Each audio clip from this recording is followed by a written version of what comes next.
Right, ఇక AP deputy CM Pawan Kalyan మాట్లాడుతున్నారు, live చూద్దాం. ప్రసంగిస్తున్నప్పుడు గత ప్రభుత్వంలో ఉన్న నాయకులు, వారి సభ్యులు చాలా హుందాగా గవర్నర్ గారు ప్రభుత్వం తరపున ఆయన సందేశాన్ని తీసుకెళ్తున్నప్పుడు వారు చేసింది ఏమాత్రం సబబుగా లేదు.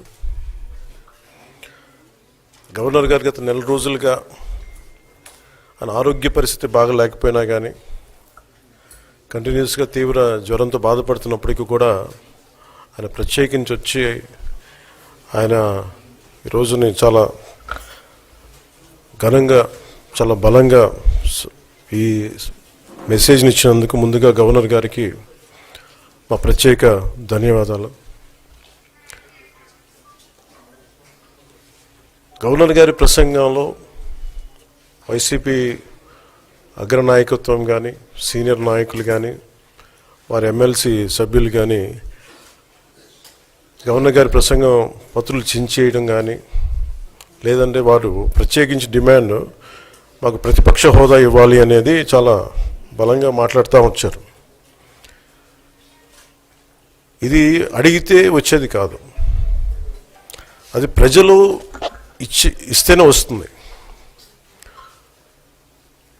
బేసిక్గా ఒకటి హయ్యెస్ట్ మెజారిటీ ఎవరికి ఉంది వాళ్ళు ప్రభుత్వం ఫామ్ చేస్తారు, వాళ్ళకంటే నెక్స్ట్ స్టేజ్ ఎవరికి ఉంటే వాళ్ళకి ప్రతిపక్ష హోదా ఇస్తారు.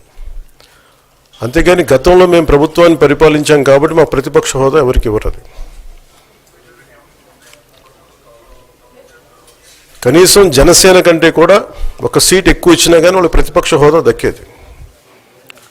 ఈ రోజున ప్రభుత్వంలో సెకండ్ లార్జెస్ట్ పార్టీ జనసేన. దాన్ని ప్రజల దృష్టికి తీసుకొద్దాం. వైసీపీ నాయకులు వాళ్ళు చేస్తున్న మాకు ప్రతిపక్ష హోదా ఇస్తే తప్ప మేము అసెంబ్లీలో అడుగు పెట్టాం, లేదంటే ప్రసంగాలను అడ్డుకుంటాం అని ఇది సరైన మెసేజ్ బయటికి వెళ్దాం. ఇది సరైన విధానం కూడా కాదు.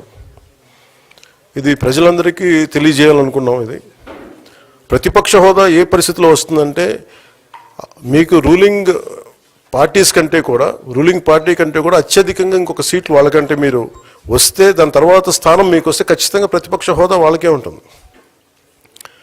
21 సీట్లు ఉన్న జనసేన, 11 సీట్లు ఉన్న వైసీపీకి ప్రతిపక్ష హోదా ఎలా వస్తుంది? మేము వస్తే తప్ప మేము అసెంబ్లీకి రాము, ఇలా గవర్నర్ ప్రసంగాలను అడ్డుకుంటాం అనేది ఇది సరైనది కాదు. ఇది ప్రజలందరికీ కూడా తెలియచేస్తున్నాం ఈ సందర్భంలో. అందుకని ఇది భవిష్యత్తులో కూడా మేము కోరుకునేది వైసీపీ నాయకుల్ని, మీకు ప్రతిపక్ష హోదా ఇవ్వకపోయినా ప్రజలు మీకు 11 సీట్లు ఇచ్చారు, దాన్ని గౌరవించి మీరు అసెంబ్లీకి రండి. మీ స్థాయికి తగ్గట్టుగా మీకు ఎన్ని ప్రశ్నలు అడగాలో దాని తగ్గట్టుగా ఇస్తారు మీకు.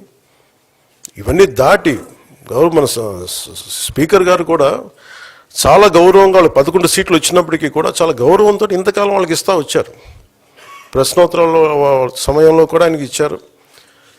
గతంలో కూడా ఇవన్నీ ఆయన రావడానికి కూడా ఆయన ఎలా రావాలి, ఏం చేయాలి, దానికి కూడా చాలా ఏమాత్రం ఇబ్బంది పెట్టకుండా గతంలో కూడా చేశారు. ఫస్ట్ మీరు మనకి గవర్నమెంట్ ఫామ్ అయిన తర్వాత కూడా వీటిని దృష్టిలో పెట్టుకొని వైసీపీ కొంచెం హుందాగా వ్యవహరించాల్సిన అవసరం ఉంది. వైసీపీ నాయకులకు కూడా మీకు బాధ్యత ఉంది. గవర్నర్ గారి ప్రసంగాన్ని మీరు ఆ విధంగా మీరు ప్రశాంతంగా విని దాన్ని వచ్చే జరుగుతున్న సమావేశాల్లో మీరు దాని లోటుపాట్లు మీరు చెప్తే బాగుంటుంది తప్ప ఇలా కూర్చోబెట్టి అరుపులు కేకలు ఇది సమంజసంగా లేదు. అంటే అర్ధాంతరంగా ప్రతిదానికి అసెంబ్లీలోకి రాగానే గొడవ పెట్టుకోవాలి, దేన్నైనా విభేదించాలనేది ఇది చాలా లో లెవెల్ ఆలోచన విధానం, లో లెవెల్ స్ట్రాటజీ. అది ప్లీజ్ మీరు అప్గ్రేడ్ అవ్వండి, మీరు అప్లిఫ్ట్ చేసుకోండి, మీరు కూర్చోబెట్టి డెమోక్రటిక్ ప్రాసెస్ని గౌరవం ఇవ్వండి. మనస్ఫూర్తిగా వైసీపీ నాయకులకి ఇది నా విన్నపం, నా విజ్ఞాపన. This what I would like to say. And నిజంగా కావాలి అంటే మీరు ఈ 5 సంవత్సరాల్లో మీరు ప్రతిపక్ష హోదా మీకు రాదు, అది మీరు మెంటల్గా ప్రిపేర్ అయిపోండి. 11 సీట్లతోటి మీకు ప్రతిపక్ష హోదా ఇవ్వబడదు, రాదు. ఎందుకంటే ఇట్ ఈస్ చంద్రబాబు గారు, గౌరవ ముఖ్యమంత్రి చంద్రబాబు గారు డిసైడ్ చేసేది కాదు, జనసేన డిసైడ్ చేసేది కాదు. దానికి రూల్స్ ఉన్నాయి, దానికి రెగ్యులేషన్స్ ఉన్నాయి, నార్మ్స్ ఉన్నాయి. ఉదాహరణకి నేనే ప్రభుత్వం, మన కేంద్ర ప్రభుత్వం ఫార్మేషన్కి మేము వెళ్ళినప్పుడు పార్లమెంటరీ లీడర్ని మనం కూర్చున్నప్పుడు ఎన్డీఏ పక్ష నాయకుడు ఎన్నుకోవాలనుకున్నప్పుడు నేను నాయకుల స్థాయిలో నేను కూర్చున్నాను. అదే నేను ఇక్కడ మంత్రిగా ప్రమాణ స్వీకారం చేసేటప్పటికి నన్ను ప్రధానమంత్రి గారి పక్కన నన్ను కూర్చోబెట్టలా. నేను డిప్యూటీ సీఎం అయినప్పటికీ కూడా అది మంత్రి హోదానే కాబట్టి తిరిగి నన్ను మంత్రులందరూ పక్కనే కూర్చోబెట్టారు తప్ప ప్రత్యేకంగా నన్ను అక్కడ కూర్చోబెట్టలేదు. అంటే very specific rules and regulations నడుస్తాయి.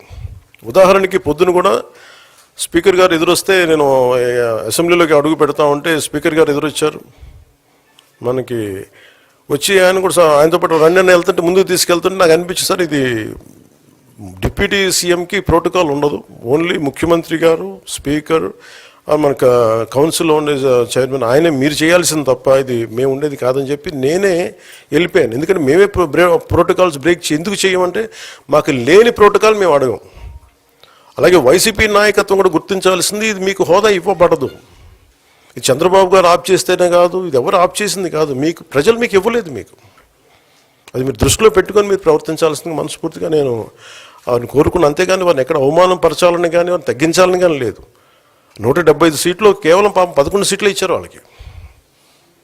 ఆ దృష్టిలో పెట్టుకొని ప్రవర్తించవలసిందిగా మనస్ఫూర్తిగా వారికి కోరుకుంటూ మీకు తెలియజేసుకున్నాం. Thank you.